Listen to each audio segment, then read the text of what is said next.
Tasty sambar చేస్తున్నా, అందుకే మీకు కూడా చూపిస్తున్నా. ఒక కప్పులో పప్పు తీసుకోండి, అదే కప్పుతోటి 3 గ్లాసెస్ ఆఫ్ వాటర్ పోసుకోండి.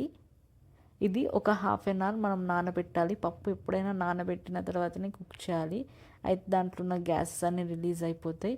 ఇప్పుడు కొంచెం పసుపు అండ్ సాల్ట్ అది కూడా వేసి నానబెట్టండి ఒక హాఫ్ అన్ అవర్. నానబెట్టిన తర్వాత 3 విజిల్స్ వచ్చేంత వరకు కుక్ చేయాలి. లో ఫ్లేమ్లో రావాలి 3 విజిల్స్, అయితే పప్పు మెత్తగా కుక్ అవుతుంది. ఇప్పుడు ఒక బౌల్లో నిమ్మకాయ సైజ్ అంతా చింతపండు తీసుకోండి, అది వాష్ చేసి అందులో వాటర్ పోసి అది కూడా నానబెట్టండి. ఇప్పుడు ఇది కూడా పక్కన పెట్టుకుందాము. నెక్స్ట్ వెజిటేబుల్స్ తీసుకుందాము. డ్రమ్ స్టిక్స్, తర్వాత బాటిల్ గార్డ్ అండ్ టొమాటో, ఆలు, brinjal, ladies finger, carrot and onion, మిర్చి కూడా అన్నీ కట్ చేసేసుకోండి. ఇప్పుడు నేను ఫస్ట్ ఏం చేస్తున్నా అంటే డ్రమ్ స్టిక్స్ని కట్ చేసుకొని అందులో ఒక పొటాటో వేస్తున్నా. ఆలు అనేది ఖచ్చితంగా వేయాలండి సాంబార్లో, సో థిక్నెస్ వస్తుంది. ఒక ఆలు అయినా వేయాలి. ఇవన్నీ ఏంటంటే కొంచెం గట్టిగా ఉంటాయి కాబట్టి ఇవి రెండు ముందు అందులో వాటర్ పోసి సాల్ట్ వేసి ఒక 15 మినిట్స్ 10 మినిట్స్ బాయిల్ చేసుకోండి. సో మిగతా వెజ్జెస్తో ఇవి కూడా మంచిగా బాయిల్ అయిపోతాయి, కర్రీ తొందరగా అయిపోవడానికి సాంబార్. ఇప్పుడు ఒక పెద్ద బౌల్ తీసుకోండి.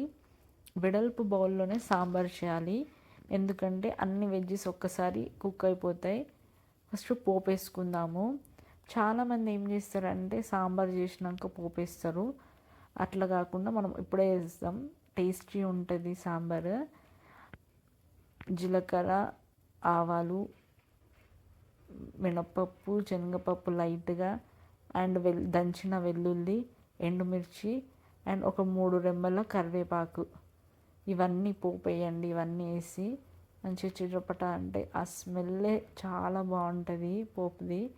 ఆ తర్వాత ఒక 3 ఆనియన్స్ పెద్దగానే కట్ చేసుకోండి, అవి వేసుకోండి. ఆ తర్వాత మిర్చి, ఇవి రెండు కొంచెం ఫ్రై అవ్వాలి. అయిన తర్వాత జింజర్ గార్లిక్ పేస్ట్ చేసుకోండి. జింజర్ గార్లిక్ పేస్ట్ ఎప్పుడైనా ఆయిల్లోనే కొంచెం కుక్ అయితేనే చాలా బాగుంటుంది. ఆ పచ్చి స్మెల్ అనేది పోవాలి జింజర్ గార్లిక్ది. అండ్ కొంచెం పసుపు, మనం ఆల్రెడీ పసుపు పప్పులో వేసుకున్నాం కాబట్టి. ఇది కూడా అయిపోయిన తర్వాత ఇప్పుడు వెజ్జీస్ అన్నీ వేసుకుందాం కట్ చేసినవి. ఫస్ట్ క్యారెట్ వేసుకుందాము, ఆ తర్వాత లేడీస్ ఫింగర్ అండ్ బ్రింజాల్ ఏంటంటే అప్పుడే మనము కట్ చేసుకొని వేసుకోవాలి. సో ఆల్రెడీ మనం వాటర్లో అట్లా ఏం పెట్టాల్సిన అవసరం లేదు, అది కలర్ పోతుంది కాబట్టి. అట్లా కట్ చేసుకొని అప్పుడే వేసేసుకోండి. ఆ తర్వాత మనం బాటిల్ గార్డు ఒక చిన్నది మొత్తం లేతది మొత్తం కట్ చేసేసేసిన. ఇవన్నీ కొంచెం సేపు ఫ్రై అవ్వాలి. ఇవన్నీ ఫ్రై అయిపోయినాయి. ఇందులో మనం ఇంతకుముందు బాయిల్ చేసుకున్న డ్రమ్ స్టిక్స్ అండ్ పొటాటో వేసుకుందాము అండ్ టమాటో. ఇవన్నీ ఒక 10 మినిట్స్ వరకు కుక్ అవ్వాలి. అన్నీ మంచిగా కలుపుకొని మూత పెట్టేసేయండి, అప్పుడు ఇవన్నీ మంచిగా కుక్ అయిపోతాయి. ఇప్పుడు ఇందులో చింతపండు రసం వేసుకోండి అండ్ అది దాంతో ఇంకో కప్పు వాటర్ పోసి ఇవన్నీ మంచిగా బాయిల్ చేసుకోవాలి. కలిపి మూత పెట్టి ఒక 10 మినిట్స్ ఉంచండి. ఇట్లా చింతపండు రసంలో అన్ని వెజిటేబుల్స్ కుక్ అవ్వాలి, టేస్ట్ బాగుంటుంది. ఇప్పుడు మనం పప్పు 3 విజిల్స్ వచ్చిన పప్పుని తీసుకొని మెత్తగా పప్పు గుత్తితోటి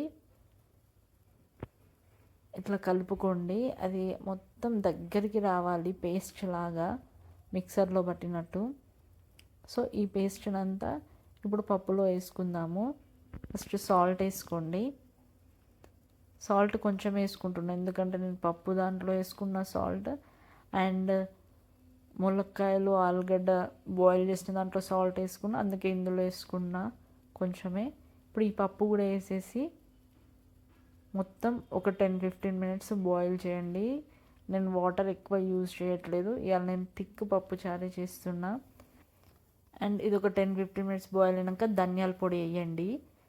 అట్లనే నేను పక్కన బాయిల్డ్ ఎగ్స్ కూడా చేస్తున్నా. అండ్ ఇప్పుడు ఒక 2 స్పూన్స్ ఆఫ్ సాంబార్ పౌడర్ వేయండి. ఇది చిన్న స్పూన్తో వేసిన, ఎక్కువ సాంబార్ పొడి వేస్తే కూడా టేస్ట్ బాగుండదు. ఒక చిన్న స్పూన్తో 2 స్పూన్స్ వేసుకోండి ఇంత సాంబార్కి. అండ్ సాంబార్లో బాయిల్డ్ ఎగ్స్ చాలా బాగుంటాయి. నేను ఇంత సాంబార్ ఎందుకు చేస్తున్నా అంటే ఇంట్లో చాలామంది ఉంటారు అందుకే. అండ్ కొత్తిమీర, ఇది పెద్ద కాడలు వేసుకుంటేనే బాగుంటుంది, అందుకే హాఫ్ కట్ చేసి ఇట్లా వేస్తున్నా సాంబార్లో. మీరు కూడా సాంబార్ చేసుకోండి. ఇది నేను చేసిన సాంబార్ ట్రై చేసి కామెంట్ చేయండి. అండ్ ఈ వీడియో మీకు నచ్చితే నా ఛానల్ని సబ్స్క్రైబ్